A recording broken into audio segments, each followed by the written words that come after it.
श्री शिवाय नमस्तुभ्यम। आप सभी जानते होंगे कि अधिक मास का महीना चल रहा है और इस महीने में गन्ने के रस वाला उपाय सभी लोग जरूर करते हैं, क्योंकि इस उपाय को करने से घर में पैसा, धन, समृद्धि सब कुछ आना प्रारंभ हो जाता है और अगर किसी के ऊपर कर्ज है तो वो भी दूर हो जाता है। अब हम जानते हैं कि आपको इस माह में गन्ने के इस वाले उपाय को कैसे करना है और किसको करना है, किस समय करना है। इस गन्ने के रस वाले उपाय को आप अधिक मास के महीने में किसी भी दिन कर सकते हैं। तो इस उपाय में सबसे पहले आपको ताजा गन्ने का रस लाना होगा और इस समय आपको गन्ने का रस आसानी से मिल भी जाएगा, क्योंकि ये गर्मियों का समय चल रहा है और इस समय गन्ने का रस आपको हर जगह देखने को मिल जाता है। तो इस उपाय को घर में से एक सदस्य कर सकता है या सभी लोग भी कर सकते हैं, क्योंकि इस उपाय में हमें गन्ने का रस शिवलिंग पर चढ़ाना है। तो सबसे पहले जब आप गन्ने का रस ले लें, पर ठेले पर निकलवाने जाएं तो उनसे ये जरूर बोलें कि हमें ये रस पूजा के लिए चाहिए, तो इसे शुद्ध तरीके से निकालें और इसमें ना बर्फ डालें ना ही नमक डालें। बस अच्छे से गन्ने का रस निकालकर हमें पन्नी में पैक करके दे दें। अब आप इस गन्ने के रस को लेकर सीधा अपने घर आ जाएं और घर पर आकर इसे किसी लोटे में डाल दें, या जिस लोटे से आप शिवलिंग पर जल चढ़ाने के लिए जाते हैं उस लोटे के अंदर गन्ने के रस को डाल दें और गन्ने के रस के अलावा आपको इसमें कुछ और नहीं डालना है। और इस माह में आप किसी भी दिन सुबह के समय आप लोग इस गन्ने के रस के लोटे को लेकर सीधा अपने ही घर के पास में जो शिव जी का मंदिर हो, जहाँ पर शिव जी हो, शिवलिंग हो, वहाँ पर चले जाना।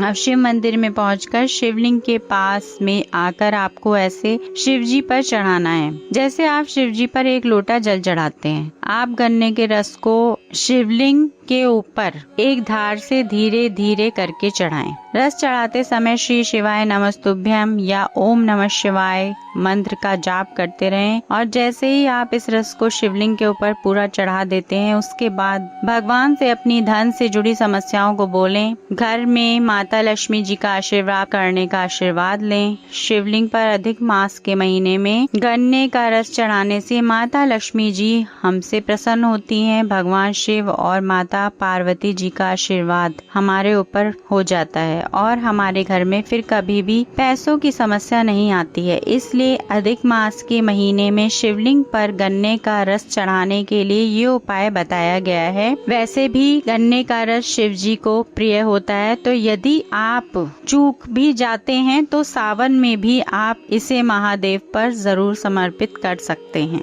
तो अभी तो अधिक मास चल रहा है, तो आप प्रयत्न करिए कि इसी माह में आप इससे शिव जी का अभिषेक करिए। श्री शिवाय नमस्तुभ्यम।